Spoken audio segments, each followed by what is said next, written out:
किशोरावस्था जीवन चक्र की सबसे महत्वपूर्ण अवस्था। आमतौर पर 10 से 19 बरस की उम्र को कहते हैं किशोरावस्था।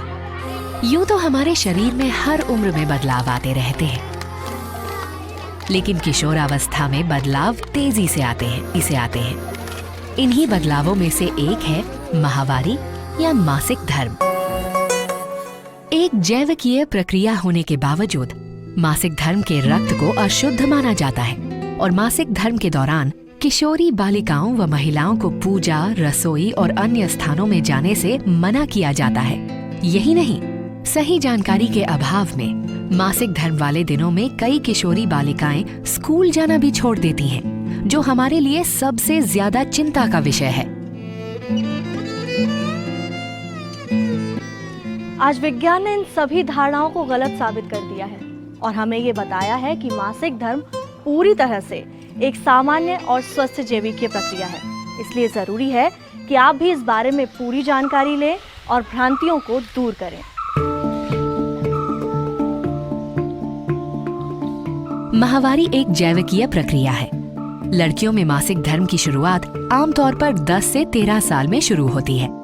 हर लड़की में ये अलग अलग समय पर शुरू होती है। हर महीने किशोरियों का अंडकोश गर्भ ठहरने के लिए एक अंडा तैयार करता है। बच्चेदानी की भीतरी परत भी इसके लिए तैयार रहती है। लेकिन जब शुक्राणु से अंडे का मेल नहीं होता, तो लड़की का अंडा और बच्चेदानी की भीतरी परत दोनों माहवारी के रूप में शरीर से बाहर आ जाते हैं। हर लड़की में इसके होने का समय अलग अलग होता है। किसी में 3 दिन तो किसी में 7 दिन तक ये स्राव हो सकता है। एक माहवारी के पहले दिन से अगली माहवारी के पहले दिन के बीच के समय को एक मासिक चक्र के रूप में जाना जाता है।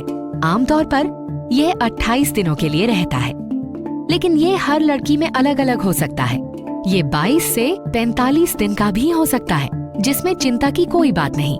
एक बात और, शुरू के 2-3 साल तक माहवारी अनियमित हो सकती है। कुछ सालों बाद ये नियमित हो जाता है। 16 वर्ष तक अगर किसी लड़की को माहवारी नहीं शुरू हुई है, तो उसे तुरंत डॉक्टर से संपर्क करना चाहिए। मासिक के दौरान दर्द होना, जी मिचलाना या मरोड़ उठना आम बात है। ऐसे में गर्म पानी की सिकाई से आराम मिलता है। कई बार ज्यादा बहाव होने के कारण लड़कियों को ज्यादा दर्द भी हो सकता है। यदि ज्यादा बहाव, दर्द या थकान हो, तो तुरंत ANM बहन जी या स्त्री रोग विशेषज्ञ को दिखाना चाहिए। माहवारी के साथ ही लड़कियों के शरीर में बदलाव आने लगते हैं। उनकी हाइट बढ़ती है, उनका वजन बढ़ता है, स्तनों का आकार बढ़ता है। हाँ, एक बात और, सब लड़कियों में शारीरिक बदलाव एक जैसे और एक ही समय पर नहीं होते हैं।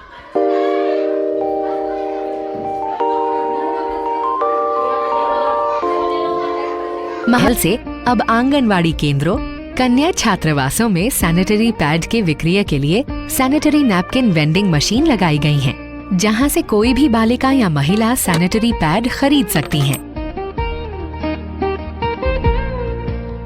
और जनरल स्टोर में विभिन्न कंपनियों के सैनिटरी पैड विभिन्न साइजों में उपलब्ध हैं।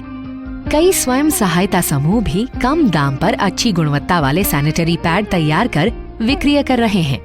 आप अपनी आवश्यकता अनुसार इन सैनिटरी पैड का उपयोग कर सकती हैं।